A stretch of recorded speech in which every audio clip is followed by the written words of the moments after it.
Shalom. Pada kesempatan ini saya ingin berbagi kebenaran firman Tuhan yang terambil dari Lukas 11 ayat 29 sampai dengan 32. Demikianlah firman Tuhan. Judul perikopnya adalah tanda Yunus. Ketika orang banyak mengerumuninya, berkatalah Yesus, "Angkatan ini adalah angkatan yang jahat. Mereka menghendaki suatu tanda, tetapi kepada mereka tidak akan diberikan tanda selain tanda Nabi Yunus.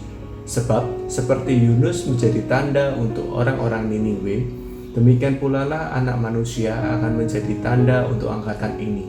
Pada waktu penghakiman, Ratu dari Selatan itu akan bangkit bersama orang dari angkatan ini, dan ia akan menghukum mereka. Sebab Ratu ini datang dari ujung bumi untuk mendengarkan hikmat Salomo. Dan sesungguhnya yang ada di sini lebih daripada Salomo. Pada waktu penghakiman, orang-orang Niniwe akan bangkit bersama angkatan ini dan mereka akan menghukumnya. Sebab orang-orang Niniwe itu bertobat waktu mereka mendengarkan pemberitaan Yunus, dan sesungguhnya yang ada di sini lebih daripada Yunus." Demikianlah sabda Tuhan. Syukur pada Allah. Menarik sekali apa yang kita baca tentang tanda Nabi Yunus. Injil Lukas bab 11 ayat 29 sampai dengan 32 ini adalah perikop yang menceritakan tentang ajaran Yesus tentang tanda Nabi Yunus yang diutus Tuhan ke kota Niniwe. Kalau teman-teman tahu, kota Niniwe adalah sekarang bernama kota Irak. Akibat kabar yang disampaikan oleh Nabi Yunus, penduduk dari Niniwe bertobat. Ini teman-teman bisa baca dalam Yunus 3 ayat 6 sampai dengan 9. Karena mereka mengakui Nabi Yunus dan mereka menerima apa yang disampaikan oleh Nabi Yunus tersebut. Mereka bergabung dan lain sebagainya, seperti yang kita tahu ceritanya.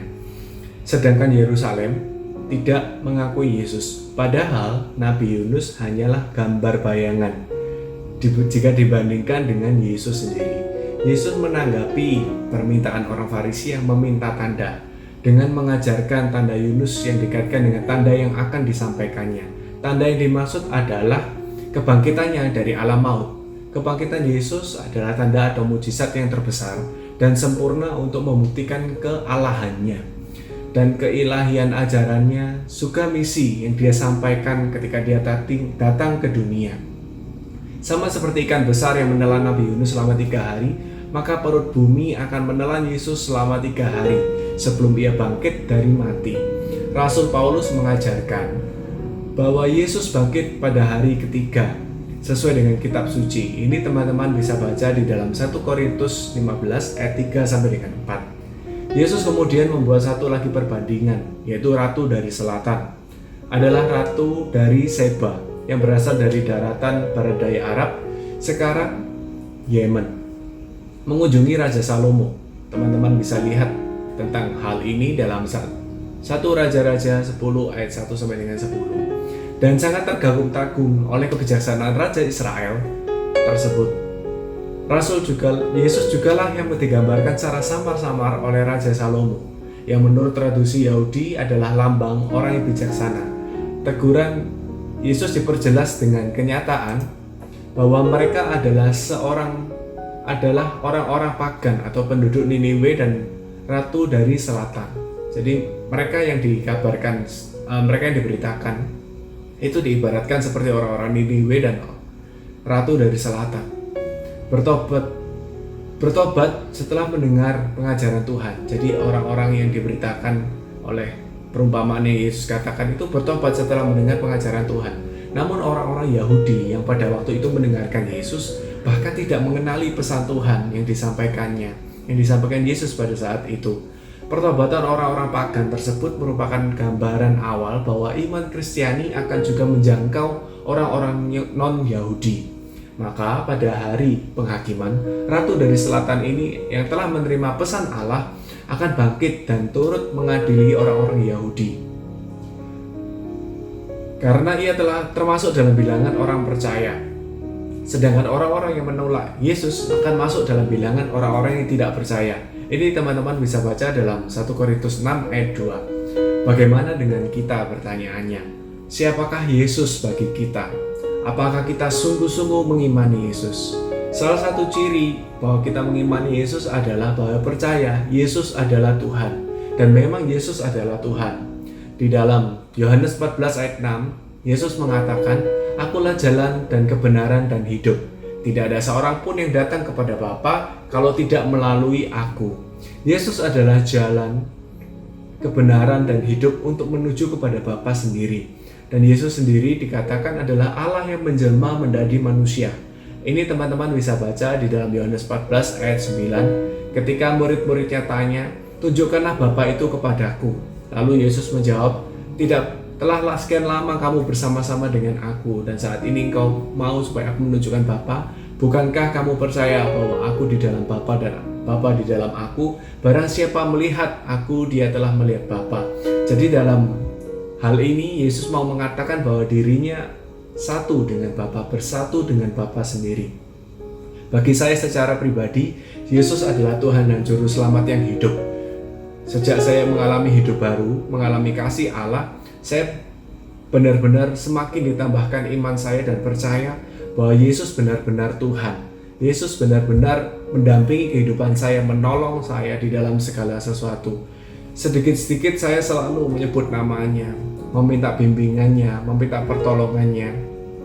Dalam hal-hal yang sederhana, itu saya melibatkan Yesus. Karena ketika saya melibatkan Yesus, perbuatannya nyata dan saya percaya Yesus ada bersama dengan saya.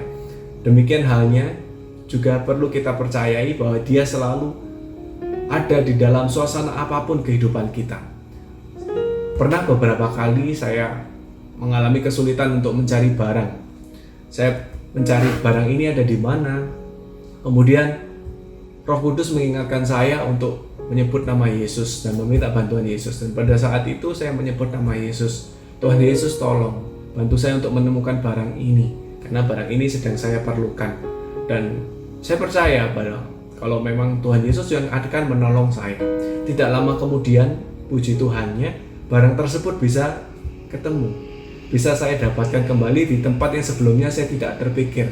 Seperti ada tuntunan dalam diri saya menuju ke suatu tempat, menuju ke suatu ruangan, dan di dalam ruangan tersebut ada beberapa barang. Dan ketika saya melihat barang tersebut, sebelumnya saya sudah lihat, tapi saya tidak benar-benar mengetahui lokasi barang tersebut. Setelah saya minta bantuan Yesus, maka seperti mata saya itu dijelikkan. Jadi saya mengerti lokasi barangnya itu di mana dan saya bisa menemukannya. Jadi menurut saya pribadi, Tuhan Yesus itu adalah Tuhan yang hidup. Tidak hanya dikisahkan di dalam kitab suci, tapi dalam kehidupan sehari-hari. Asal kita percaya, asal kita sungguh-sungguh mengimani Yesus, kita meminta bantuannya, maka Yesus akan mau menolong. Mengapa kok kita mau minta bantuan kepada Yesus? Dan apa sih bukti dari kita meminta bantuan kepada Tuhan Yesus? Ketika kita meminta bantuan kepada Tuhan Yesus, berarti itu tandanya kita percaya kepada Tuhan Yesus. Ibarat misalkan seseorang yang sangat kita cintai meminta bantuan, pastilah kita akan dengan senang hati membantu orang yang kita cintai. Nah, sama dengan Yesus, ketika kita meminta bantuan itu tanda bahwa kita percaya. Ketika kita sekolah, di bangku kuliah atau di bangku SMA, ketika kita mengerjakan tugas, kita pasti tanya kepada orang yang kita percaya dia bisa membantu kita.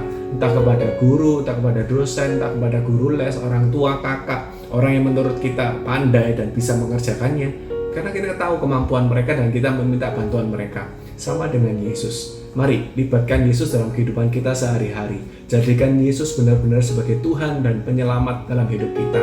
Karena Dia sungguh hidup. Dia hadir dalam setiap permasalahan kehidupan kita. Jangan pernah menyerah, jangan pernah takut, jangan pernah khawatir akan apapun. Serahkan segala sesuatunya kepada Tuhan Yesus. Dan percaya Dia akan memelihara hidup kita. Maka mulai saat ini kita mau minta supaya kita ditambahkan iman, semakin percaya kepada Bapa, percaya kepada Putra yaitu Yesus sendiri dan Roh Kudus, sehingga hari lepas hari kita boleh semakin hidup di dalam iman yang diberikan oleh Tuhan kepada kita. Tuhan Yesus memberkati.